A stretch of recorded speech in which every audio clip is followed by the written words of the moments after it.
Yo, what's up, everybody? Welcome. It's House Divided, Orange Bloods Live, brought to you by Texas Card House.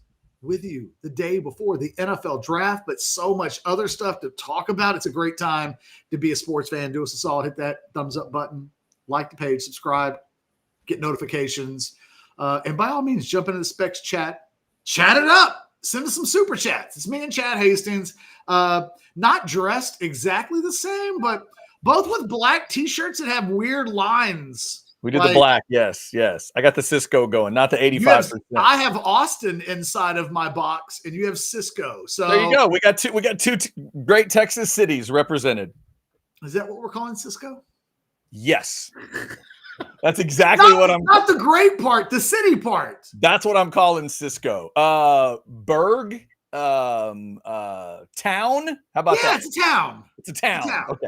It's like Waco. It's not a city. Not quite a city. Okay. We're talking Texas portal. Chad last night. So the Longhorn, I was not on yesterday, so I've not had a chance to react to the Murad Watson pickup the Longhorns made yesterday. Mm-hmm. In fact, that happened after what would have been House Divided ended anyway, so we wouldn't have had a chance to react to that. But in the aftermath of that commitment, which is really notable, I got to be honest, when I first saw that kid's name in the portal, I was like, I mean, really? Wow. Because it was like freshman All-American at Syracuse. And when I see these freshman All-America teams, whenever I see a guy on a bad team or an under-the-radar team or a non-power conference team or something like that, I'll think to myself, well, that guy's only on the list because he played. That receivers are easy to do, and running backs and quarterbacks are easy to do because they have stats. Mm-hmm. So when you're looking to pick an All-American, you can lean on the numbers. It's really hard with big guys. And so sometimes they turn out to be Kelvin Banks. And sometimes they turn out to be Patrick Vahe. And so freshman All-American, especially because that could mean any number of things. Who the hell named you a freshman All-American? Was it the Football Writers Association of America, which is generally thought of as the list? Or is it Athlon or Orange Bloods? Or who knows, right? Yeah, because sometimes those do feel like the freshman All-American groups sort of end up feeling like, well, you had to pick somebody. You had to. Why not pick the guy that played a bunch? Yeah, the pool is smaller, and you just have to do it. It's like there's never a year at the Oscars where they go, there just weren't enough good supporting actor. We're not even going to do it this year. They don't do it that way. They do it every single time. So I was a little like, the sticker value of him didn't stand out to me. Mm-hmm. But then you start digging, because I was very dismissive. But then you start, and not dismissive like he sucks. I was dismissive in like, I just don't know what he is. So I'm not going to tell you he's the guy Texas has to have, because I don't know that. Start looking into it, get a feel for who he is as a player, what he did in year one. That was a 10-3 Syracuse team. That wasn't a bad Syracuse team. They played 4 ranked teams. By the end of the year, he was playing 70 snaps a game, playing well against the likes of Miami. Then you read and realize he wasn't even a midterm guy. He showed up in the summer and still, as a true freshman, emerged as their most important defensive lineman. He's got 3 years of eligibility. Like, you start adding it all together and you're like, okay, this guy actually has some real value. And because even if he were to come in and not start this year for Texas, which I'm not quite sure is going to happen, he's a guy that I think is your long-term future. I mean, we start talking about what does the 2026 Texas Longhorns look like, Chad. I think he's going to be one of the defense. I think he and Alex January, and I guess you'll even look like a Hero Canoe, but obviously Justice Terry. Like, Texas is trying to break their way out of this. We got to take 5 guys in the portal on the defensive tackle position every year. And this will help them do that when you take a guy who's got multiple years of eligibility. I thought it was a big pickup. Mm-hmm. But there were other things about this that stood out to me. Power conference player, multiple years of eligibility remaining. That's been a little bit of a trend. Emmett Mosley, 3 years remaining. Jack Injuries, 2 years remaining. a Texas program that had largely used the transfer portal to bring in grad transfers and seniors, you can see the strategy shift. So I found myself last night. It was around 11 o'clock, and I could have gone to bed or went and hung out with my wife and watched some TV. Or but Chad, stat dive. Or stat dive. Mm-hmm. I know what you did. I stat dove. Yeah, you did. In fact, I started it off thinking, you know what?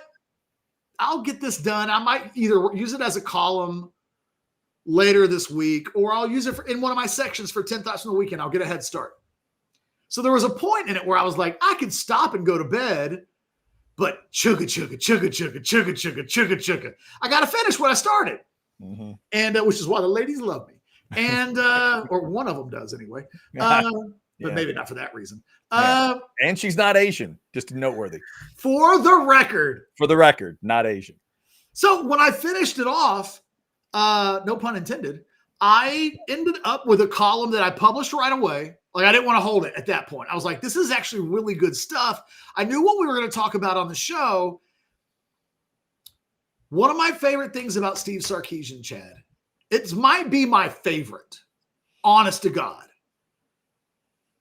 When that man makes a mistake, what I really appreciate about him is his willingness to tweak, to change his mind, to change his ideology. This has been a guy that over the course of the portal's existence has made a point to say, hey, we are still a program that favors high school football recruiting first and foremost. And they backed that up with their actions.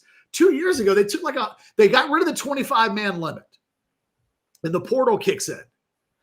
And I was an advocate for Texas taking 25 high school guys and everything else goes to the portal.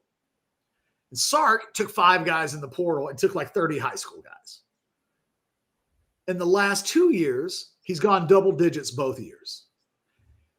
And what I found out last night, so let me give you some data, Chad, because I am sorry, but I find this highly fascinating.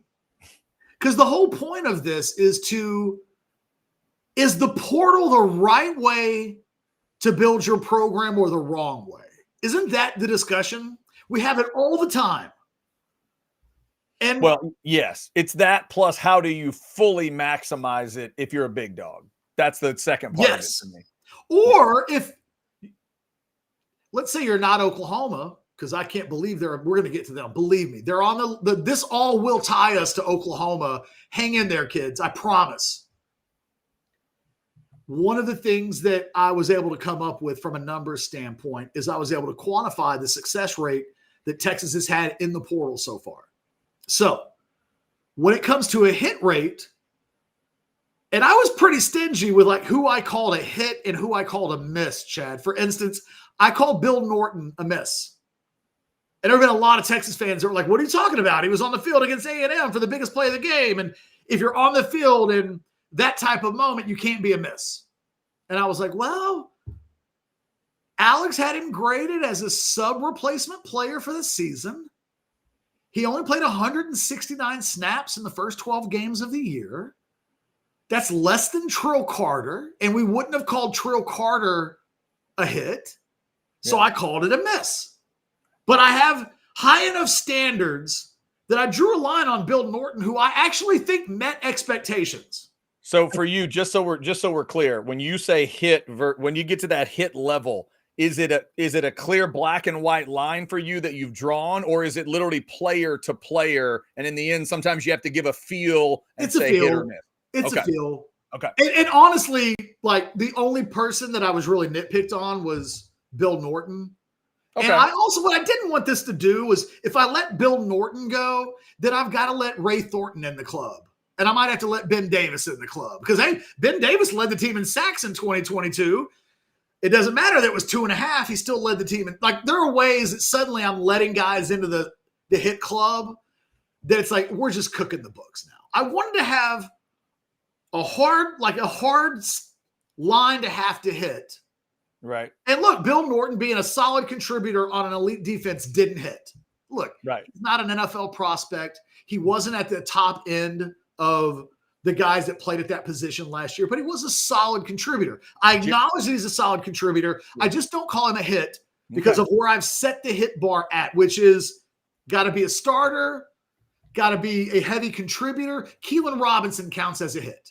Okay. Sorry, Jared. I see you're trying to get him in on the Clemson play. Sorry, it's not enough. Not enough. No, like I get it. I get it. But understand this. I left Bill Norton out when I could have added him to Texas's numbers, just like I could add a few more guys to the numbers to make the hit rate look good. The numbers don't need the help. Texas's hit rate on a really stingy, tough bar to hit over the last 4 years going into this class, they're at 40%. 2 out of every 5 guys they've taken, regardless of circumstances, end up being deemed a hit.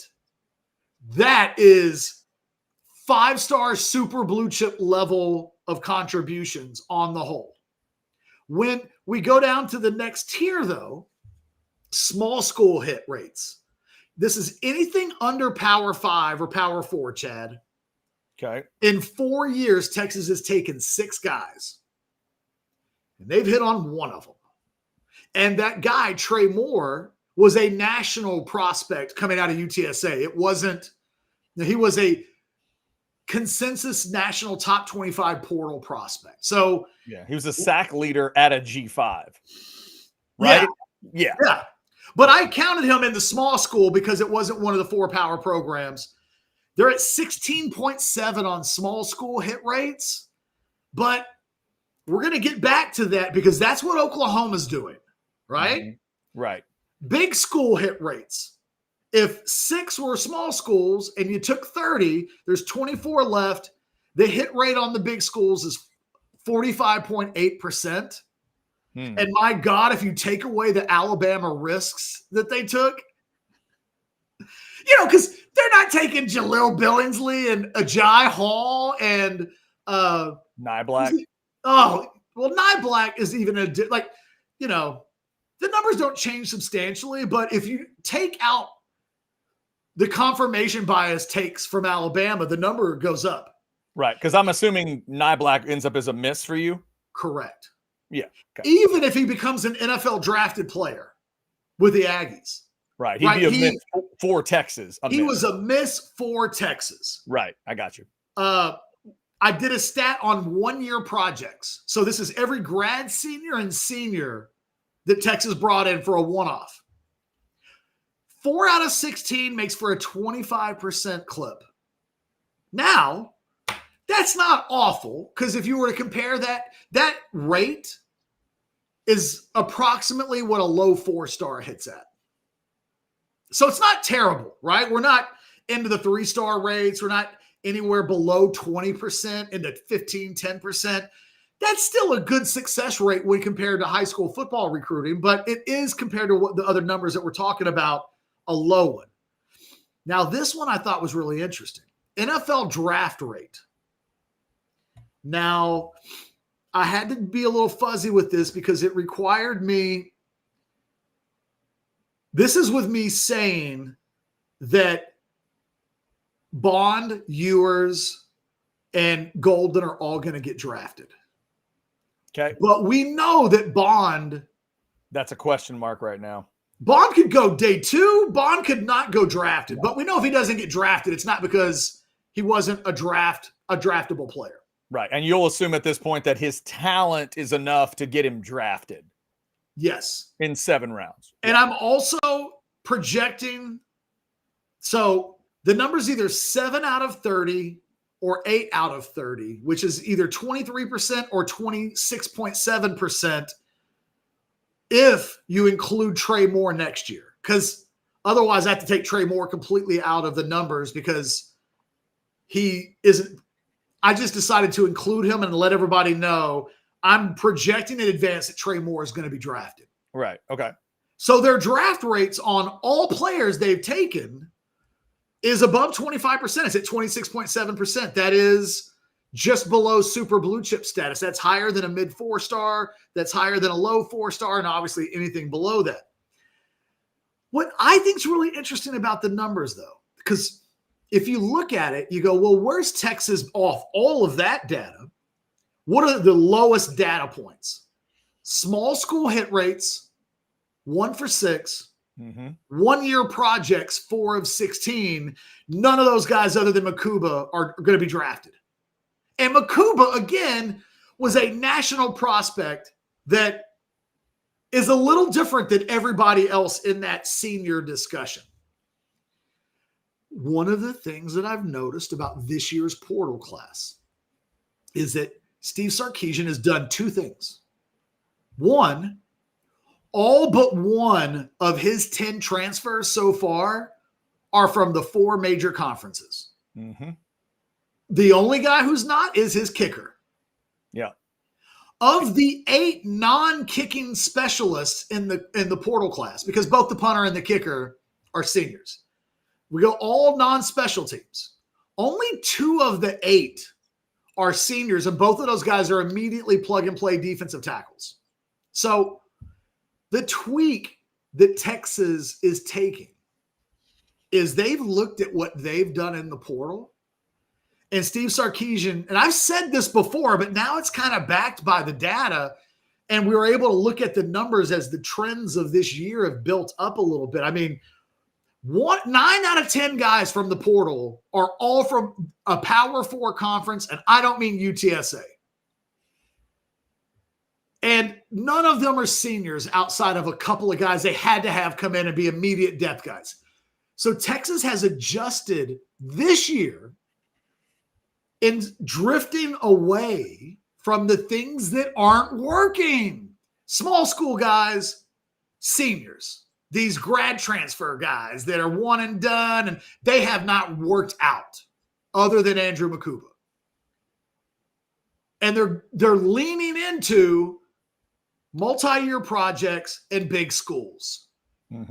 And I think this isn't the best portal class that they've signed, Chad, because last year's was Bond and Golden and Moore and Makuba. And it's going to be really hard to top that class in terms of high-end talent. Right. But I think from 1 to 10 right now, it is as strong as last year's group. And I can't stress enough, I'm really impressed at the entire Texas organization's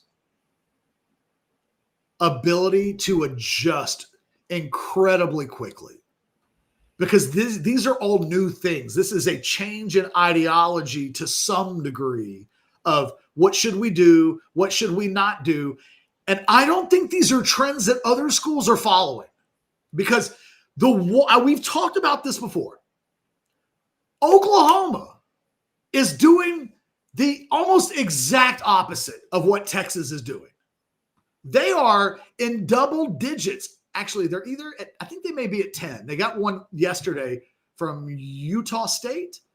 They're in double digits on non-power conference players in their portal class. Yeah, Chris Bennett's helping us out. 25 portal class for OU has guys from Kennesaw State, Western Carolina, Arkansas, Pine Bluff, Pittsburgh State, and Utah State. 2 guys from Kennesaw State, to be completely clear. And we know that they're hosting a tight end right now for Missouri State. And it's well played right here. Good job, Tex Blonde. You cannot spell JUCO without it. It's true. I never knew that before, Tex Blonde, but you're right. Yeah. You can't spell. It's weird that you can't spell JUCO without Nebraska or Kansas State, but nevertheless. So it has been my prognostication that OU's effed, that they're not recruiting at a high enough level. You know, they've brought in 3 super blue chips in the rivals rankings in the last 2 classes combined. They're not winning in recruiting. They're not winning in the portal. They just hired a general manager who specializes in finding under the radar small school talent. It goes against everything that's worked for Sarkisian. And it points to Oklahoma's plan. And it's like, so you guys think you're going to get better results? What do the results even need to be in order to justify that heavy of an investment in small school guys. Because there's a difference between, you know what, every year we're going to take a couple of flyers on guys. And if we hit on one, hey, we cash a lottery ticket. And there's another saying we're competing in the SEC, and to build our two deep in roster, this is how we're going to approach it. I think Oklahoma's in so much trouble. And what Sarkisian, with his actions, as right now, Texas is one of the top 5 programs in America. And what his sense of the portal is, stay away from the exact type of prospect that Oklahoma is kind of all in on. And I'm fascinated to watch it unfold. I think on some level, Oklahoma's brass knows we're okay in other sports, but we're in trouble in football. So we had to do something. We have to do something a little unorthodox and outside the box, because if we just do it the way that we've been doing it, we're going to go 6-6 and 7-5 every year in the SEC. It's not the Big 12. Yeah. To change the dynamics, Chad, they're doing something nobody's ever tried to do ever at a level like Oklahoma. And I have real serious doubts about whether in the SEC it can work. We got good chats coming in already. If you want to send a super chat, it'll go right to the top of the list. Over 500 of you in there now. Some good stuff on this Texas discussion, this OU discussion, and what each are doing in the portal. We will get to those chats coming right up. Also, let's thank some of our great partners today, including Sinus and Snoring Specialist. You know what it did at my house last night? It rained. It's springtime. It rained. Then it's going to dry up. Then it's going to get hot. Then it's going to get cooler again. Then it's going to rain again. And if you have sinus stuff and allergy stuff, it really messes with you. But it doesn't mess with me anymore because I got rid of all the allergies with Sinus and Snoring Specialists. You can too. 601-0303. Text or call securely on that number, or check out sinussnoringent.com. They got a lot of cool videos on the website with Dr. Slaughter explaining some of the stuff they can do for you. So go check them out. Sinus and Snoring Specialists. Feel clear, rested, and healthy. Longhorns certainly looking healthy right now in the portal. All right, let me get to some of these chats because I think they're really good. Catch.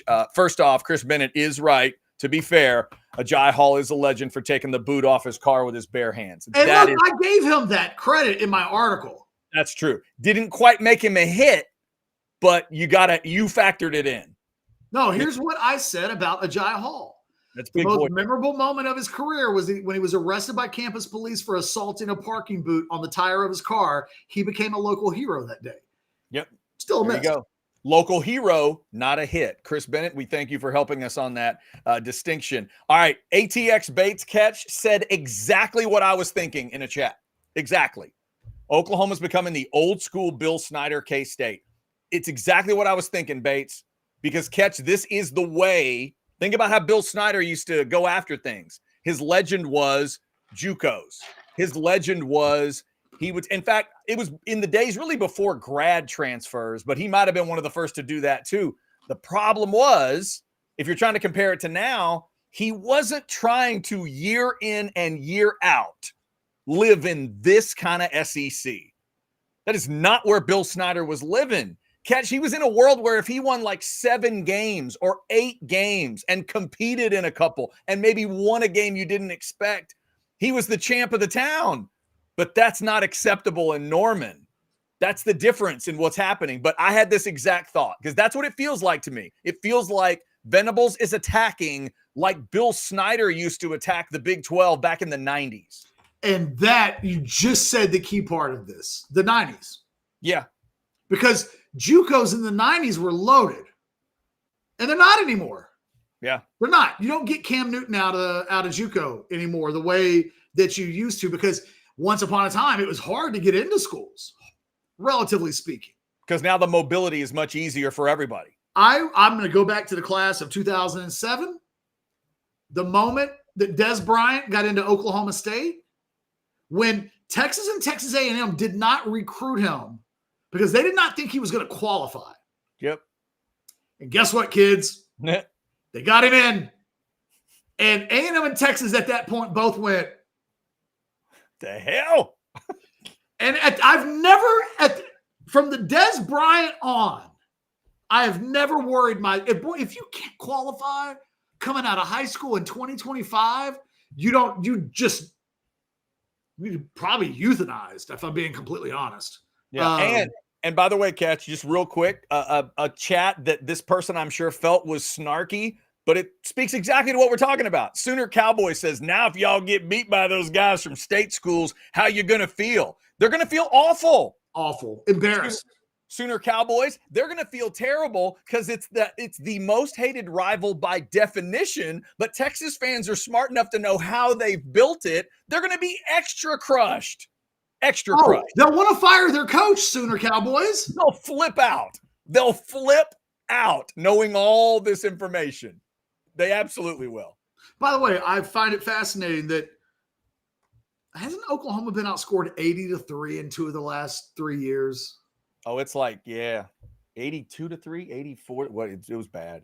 Like, y'all need to at least acknowledge that something has occurred. Yeah. The other acknowledgement, Catch, is outside of that Dallas. Forget about that game in Dallas. Think about the other games. What about all the rest of it? What about you needed a pick 6 to beat Auburn to get 2 conference wins, and you had to beat Bama in a shocker where they decided not to show up to Norman. You had to beat them in a shocker to get to 2 conference wins.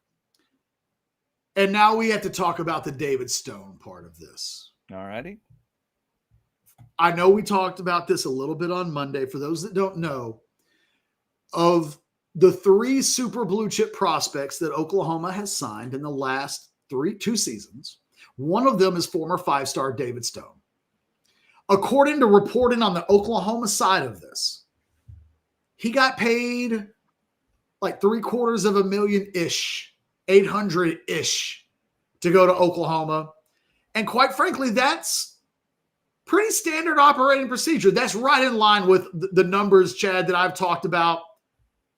Texas's head was bumping on the ceiling of a number like that with the guys they were signing.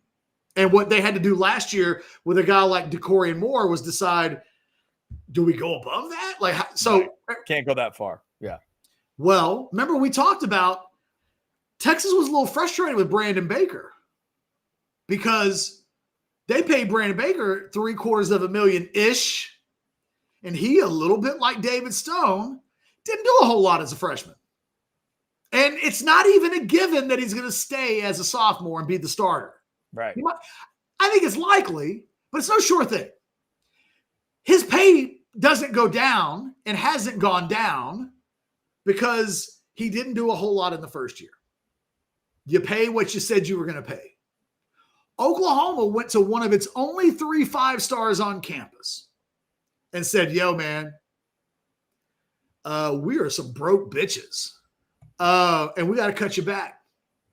So according to OU side of reporting, this isn't me, I read this through Oklahoma reporting.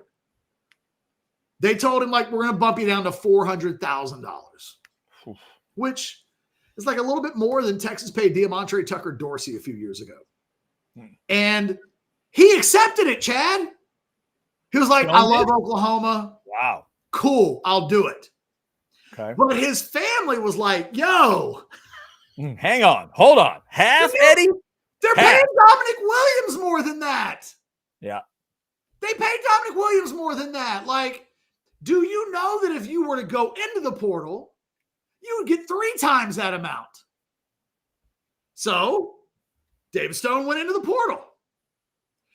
And in the opposite of the Nico Iamaleava situation, OU's head coach Brent Venables did not say, we will not be held ransom by NIL. Instead, they begged that kid back. And it looks like they found some money in the couch cushions and got his NIL back to where it was.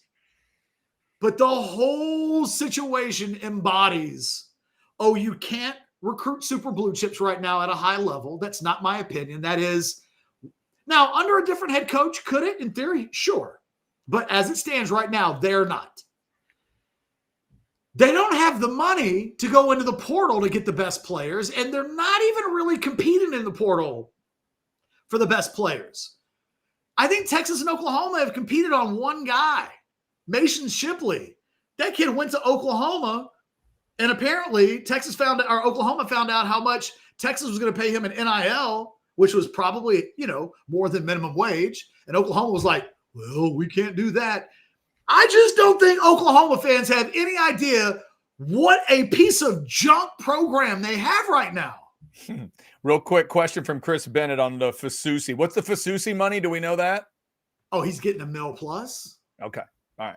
The thing is, first of all, very quietly, Oklahoma did the thing that Tennessee wouldn't do.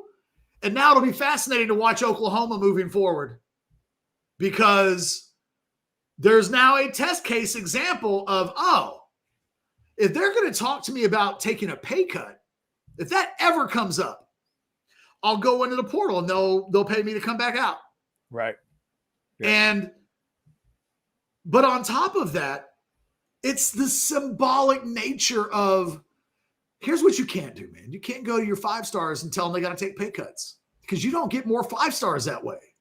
5 stars go to other 5 stars and they say, hey, man, they're taking care of you because I'm one of you. And the answer always has to be, yeah, man, they treat me like I'm gold.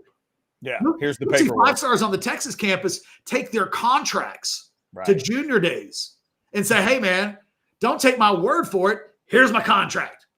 Take a look at it. Read it. What Oklahoma's put itself in first of all, it's an embarrassment. The David Stone situation, that kid didn't want to leave Oklahoma. They were trying to penny pinch one of the best prospects on the roster to such a degree that even though he loves the coaches and loves the program, he was like, you broke bitches aren't paying me. I got to go into the portal. And it sounds like all they did catch was just misinterpret the family. Sounds like they had the kid read perfectly. If you're telling me he said yes, right? He said yes to the pay cut and then went to the family, and the family is the one that reacted. Like, you had him read correctly. They just didn't factor the family in. And OU fans who are like, the family's greedy because they've got a house that needs to be paid for. Yeah, look, this is how life works. Yeah. I want any of you right now to tell me how you would react if your pay cut got cut in half. And look, it's happened to everybody. It happens in life. The world is not fun. But when it happens, the one thing I've never heard anybody do is go, well, I'm so goddamn loyal to that place that I don't care. When you're 18, 19, maybe you can do that because you don't know any better. Grown-ups are not going to let their kids leave $500,000 on the table or more. And Oklahoma's in a position now. Why would they even bother to recruit a 5-star? Because if I'm a 5-star, I'm like, if I don't come in and become an All-American in year 1, you're going to cut my salary. You know who doesn't cut their salaries? Texas didn't cut Brandon Baker's salary. Right. Why would you go to Oklahoma as a big-time guy based on what they're showing you right now? To that discussion catch, Vivek threw in an interesting chat here. Says, is the NIL difference between OU and Texas really, does it come down to a few big money boosters? No. In terms of NIL? I think it comes down to, you know what, Vivek, on some level, OU with a pile of money would be interesting because it would put the test the question of Venables and can he, with all of the advantages, could Brent Venables be a success? Yeah. And I'm not sure, Chad. I just think he's a jag. Not as a coordinator, but as a head coach, to me, he's a jag. And Oklahoma has to have Bob Stoops is a Hall of Famer. And you know what? When you have a Hall of Fame coach, you win games and championships and stuff. I think Oklahoma has to have that guy.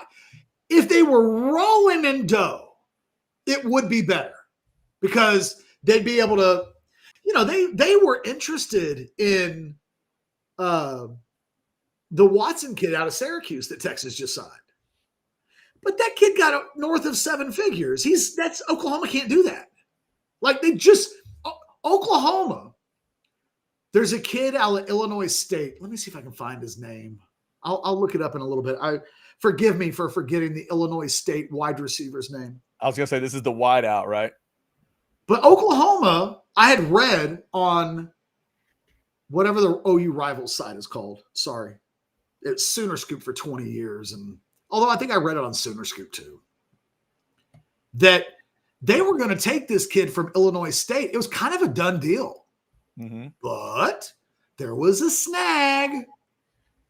Well, they wanted him. He wanted them. What was the snag, Bob? The snag was NIL. You has out their wide receiver budget in NIL. So they said they couldn't take him.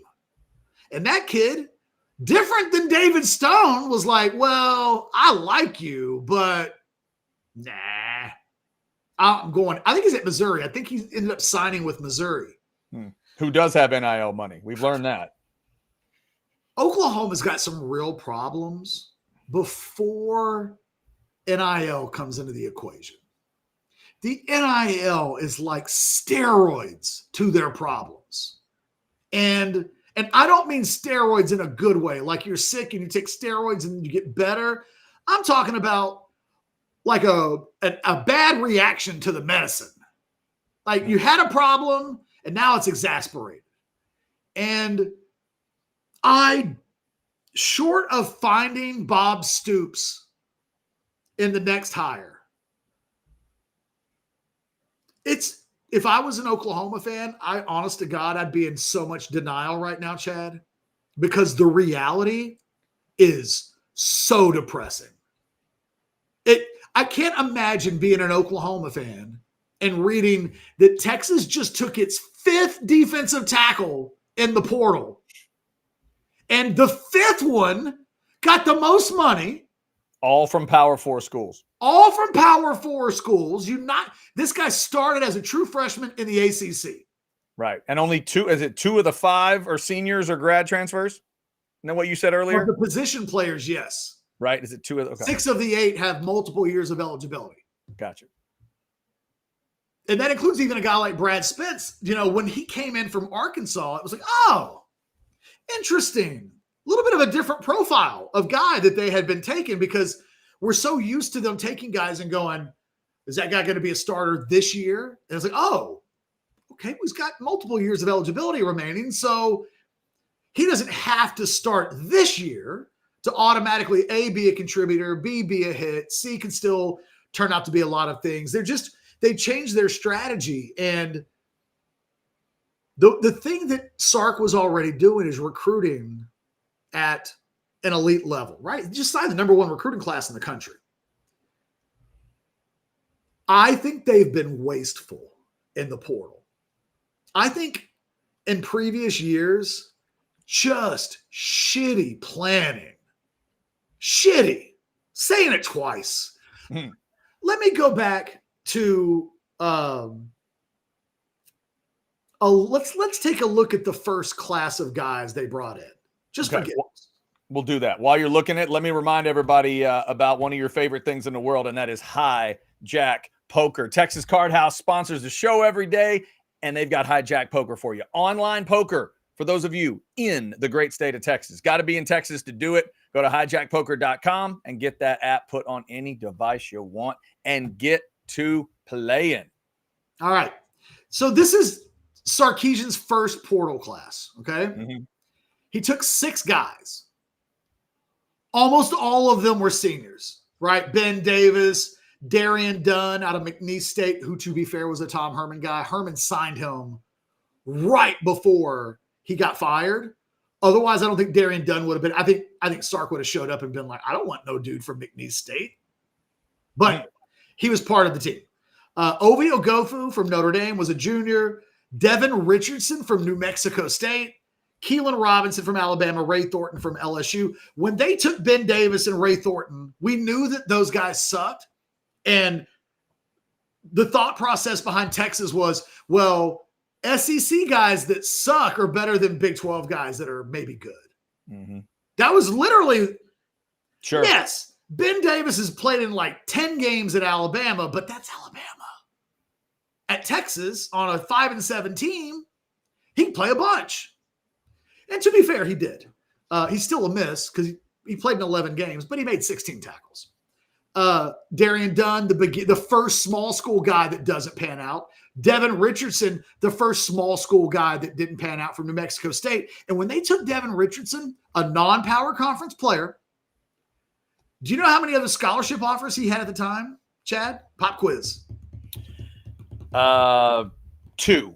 0. None? None. Damn. None. And then you looked at a guy like Ovio Goff, who had been a backup at Notre Dame, but projected as a contributor. That's what they got out of him, was a solid contributor. And then Keelan Robinson was the one guy. And look, what was Keelan Robinson's profile? 3 years of eligibility remaining, major conference player. Mm-hmm. Check. He ends up being a guy that contributes for 3 years. He gets drafted to the NFL. Excellent. You would call him a hit because of the contributions he made over 3 years. Yeah. And he's kind of like he and Silas Bolden by the end of it kind of feel like hits for the same logic for me. They weren't superstars, but they were effective for the team. Yeah. And, and I called Bolden a hit because, as I wrote, solid player on a Final Four team, started at punt returner, 10.5 yards per return, and was a solid rotation piece at wide receiver. So I actually thought Silas Bolden was a little bit better version of what he did than Bill Norton was. These were judgment calls. Yeah, it's probably fair. And I decided I'm letting Bolden in probably as much for that 10.5 yards per return on punts. That's good. He showed that. Right. He showed the fearlessness on the punt returns, and he did save them some yards. So, but I did give consideration to him not being a hit, just in case you're wondering how hard of a bar I was trying to set. With good players, solid players, I at least weighed it back and forth. Yeah. But when you look back at those early classes, you just see guys they're not taking now. Every single one of those guys, except for Keelan Robinson, has a profile that Texas is staying away from now. Yep. By the way, I agree with Rex. When Bolden recovered the fumble against OU, automatic hit. That's the moment, right? That's so can I ask you a question? Because this falls into the Bill Norton question. Mm-hmm. I was trying to think. I can't remember the game. But do you remember the receiver that Texas had named Brian White? Brian White. Vaguely, I remember Brian White. That's back in that. Is that back in like Major and Chris time? Yeah. Yeah. He was on like 96 team. Okay. And like a 95 team. I think he had a big catch at Nebraska in 98. That sounds right. He had a big catch in a big game somewhere in his career. I think you might be right. I think you might be right that it was Lincoln too. And I remember at the time thinking, well, that guy, that earned his scholarship, right? Mm-hmm. So on a situation where, and I think the OU recovered fumble is a perfect example. Let's say that's the only thing that Silas Bolden ever really did. Mm-hmm. But it's such a memorable all-time moment. Do you count that as a hit? Because, you could win me over on Bill Norton if you were to tell me, well, look, Brian White never had more than 300 yards receiving in any year, but we probably don't win that Nebraska game in Lincoln without him, so he earned it. He was a hit. Does he count as a hit, Chad? Well, because that's, somebody earlier brought up the Norton play against Clemson as just like a singular, does that make him a hit? By the way, I'm looking up the stats, Catch. I want to see these stats. Brian White, 2 catches for 113 yards that day. The one you're thinking of was a 76-yard catch. The things that are stored in my brain, Chad. Dude, that's well done. 2 for 113. That's a day in Lincoln. I know everybody focuses on Ricky's day in Lincoln because it was nice too. Just for the record, Mr. Williams had 37 carries for 150 that day. No, they gave him a standing ovation going off the field. Right. The Nebraska fans did not give Brian White the same standing O, but he had a hell of a day. They don't win that game without him. They do not. And when you think about the 98 season, the Nebraska win is what elevated Mac's program. Mm-hmm. Nothing else had happened the rest of the year because they weren't, when they played A&M at the end of the year, the Big 12 was already settled in terms of who's playing the championship game. That game meant nothing. Right. That just meant Ricky. That was Ricky. It was the Ricky Williams Bowl. It was just Ricky, yeah. And A&M went into that game like we're playing against Kansas State no matter what. And it was a good game. And it comes down to the end. But like the dynamics of that were it was the Ricky game. But the Nebraska game is the one where Texas fans like went down to the drag and like, did the thing where they flood the drag and stop the streets and jump on cars, and they met the team at the airport. Like, it was a big deal. Does a guy like Brian White get, because if you're telling me that if a guy has an all-time memorable moment and an all-time memorable outcome, is Isaiah Bond a hit at Alabama? Oof. Isn't that the same thing? Now, he transferred, but do they call him a hit while he was there? Because of the way that season finished? Maybe no. For them, at like their standards, their bar might be even higher than my bar? Yes, because they didn't. I mean, Isaiah Bond can catch 700 yards of receptions on a playoff team at Alabama and catch maybe the most important catch in the history of the Iron Bowl, and we're saying he might not count? Right. I call it a hit. Sorry, Bill. I would call it a hit catch. The people in Houndstooth might argue with us and put the bar a little bit higher. Okay, well, if we're using Alabama standards, then all I'm saying is Bill doesn't get in. And Bill would not. No, I wish Bill Norton were back for another year. Like, I think he's a solid puzzle piece. Yeah. But here's what I couldn't do. And look, I know there are Oklahoma fans that are watching this right now. There are people watching this that just don't like me in general. It's part of why they watch, and we love you too. I mean, it takes all kinds to click on the YouTube channel. No doubt. And by the way, I agree with Rex. The Gravedigger catch, Bond is yes.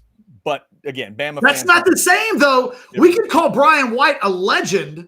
Is he a hit? A hit, right. Did he hit? That's the two different things. Because I think Chad will agree that Bond is a legend for that play. Yeah, I think it's not the same thing as a hit. Right, because Bama fans would tell you, no matter what the season was, when you beat Auburn like that, in that manner, whoever helps you do it, you're never going to forget them. So, Mike Jones, the former tight end, speaking of Nebraska games, kind of that one signature play in his entire career. The slow rolling train. We've even talked about that play, I think, as recent as Monday. We did talk about the slow train. So, but when people look at my recruiting rankings and they think, oh, he's rigging it for Texas. He's moving guys up because he wants the Texas guys to look good. Most of you don't realize that as the years go by, the only person that keeps track of his list is me. I want them to be right as much as possible. And the anal retentiveness to making sure I stay on a straight and narrow, Chad, was that when I could have been in bed watching Righteous Gemstones, maybe getting some sex from the wife, like who knows, right? Although she had a tummy ache last night. It's probably one of the reasons why I just let her be. I was like, no, I need to sit here at 12:30 at night and I need to make tough calls on Bill Norton. And when it would have been easy to include some of these guys to bump up the Texas hit rates to make the point that I'm trying to make look better, actually. Because the more people I count as hits, the more the success rates of the portal looks better. And this larger point that I've been making, which is if you're like Texas or Alabama or Georgia, you don't need to take 25 high school kids every year. You need to maybe take 20, between 15 and 20. They need to be as many super blue chips as you can get, and then the best available after that, but then save the spots for the portal because the portal is less risky than high school football recruiting. And that was a theory, Chad, but now that we've got a few years of data and the sample size is small, it's really small, but it's what we have to work with. There are some trends and some things to look at and pay attention to. And I could have cooked the books even more. I could have got numbers above 50% in some cases. Mm-hmm. I want you guys to know that I take this stuff way too seriously. Yes, definitely does. All right, Catch. Speaking of that, we got a little time issue we're dealing with today. So let me give Specs their love, and we will see how we're going to proceed here afterwards. Specs not only has that anniversary going on, but they're ready to stock you up. Here's Lisa with a little more. As a Texas family-owned business, we know you don't mess with Texas. And you won't find more ways to raise a glass of Texas-made cheer than right here. So whatever you're planning, we're ready to get you ready. Because at Specs, the fun starts here. All right, Catch. We're going to buy or sell here. I know you got to roll. Man, quick. I got to roll. Yeah. So, you ready? You done now? You exiting now? What are you going to do? Well, what do we have left? You know what's going on. We've done are there more questions? Let's just end it with a little bit more conversation on this. If there are any more chats or super chats or anything else. I'll double check for that real quick. Tell the folks about Rogue Shop, and then I'll see if there's any other chats left that we need to hit. I have not partaken in any Rogue Shop products yet this morning, mainly because I think my wife may have rogue jacked them from me. But believe me, as soon as I'm done, I'm going to go find them. Look, man, they're Texas' home for legal CBD, THC, so much more. I love Richard. I love Shar. They've been partners with Orange Bloods for years now. They bleed orange. They bleed you guys. They wanted to make you guys taken care of. They want you to have what you need. They're always looking out for their customers. I don't know that I've had better customer service. The product is great. They check every box. Scan that QR code. If you are into legal CBD and THC, Rogue Shop should be your only place. There's no reason to go out into the car. Trust me, when you get your package from Rogue Shop, it'll be the nicest Christmas present that you open up, period. I'm telling you, the customer service is out of this world good. Go to Rogue Shop today. Amazing partners at Orange Bloods. There you go. All right, Catch. All I see here is this quick super chat. Hooked on the horns with this nice, strange comment. Super chat, $5. I got blocked on Twitter last night by Texas State's baseball account, which makes me proud because I wasn't even trying to get blocked.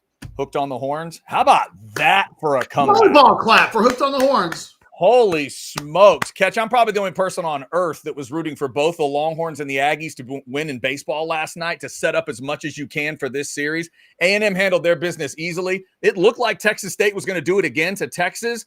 They were down, Texas down 4-0, down 9-5, down 11-10 into the ninth. Grand slam to win it in San Marcos. And then it gives them all the momentum they need headed into the weekend. Wow. And then Hooked on the Horns got blocked by the Texas State account. Well done. Well done. In-game thread at Orange Bloods last night. Oh, I can only imagine. So, Chad, remind me, what is Texas ranked right now? They are the number 1 baseball team in the country. Remind me who leads the SEC by 3 games. That is Texas right now. They're losing to Texas State pretty early. Yeah. And there were people in that thread that were like, this is an embarrassment.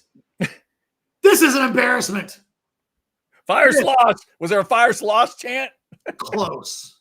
And the guy, you just knew. Look, if it had been me, I'd have just went with the whole, like, that was me trying to reverse jinx a Longhorn win. Oh, man, a couple of people just dug in. Like, we should never lose. And it's like, okay, but they're not playing any of the guys that are going to play this weekend. Like, this is a glorified scrimmage in a lot of ways. I don't care. Embarrassing.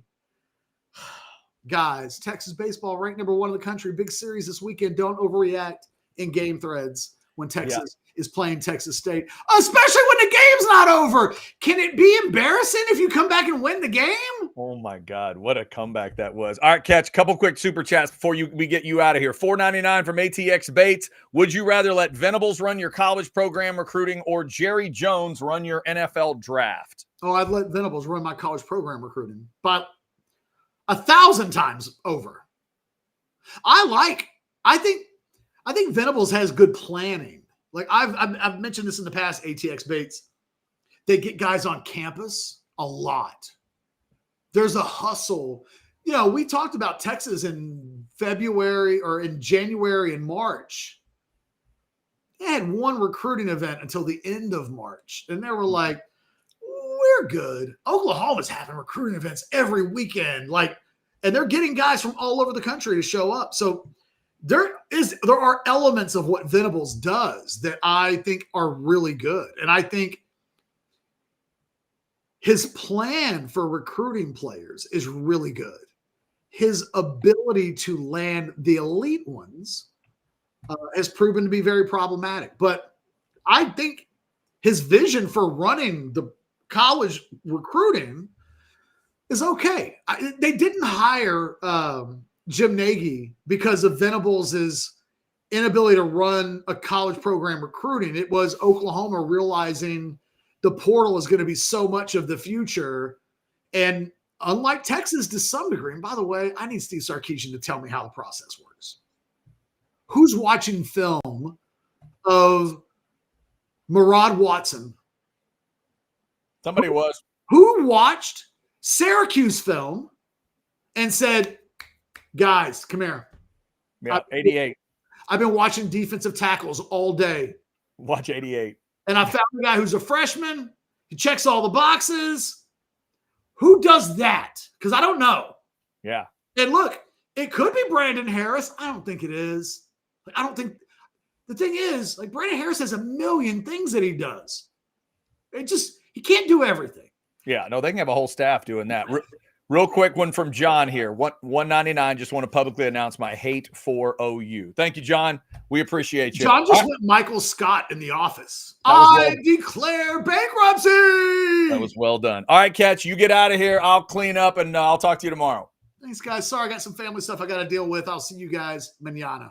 There you go. That is Jeff Ketchum, kids. Each and every day we get your house divided. Brought to you by Texas Card House. We appreciate them. We appreciate all of you jumping in the chat today. Damn near 700 of you in there as I peek. And look at this. Look at this chat that came in earlier from Ricky.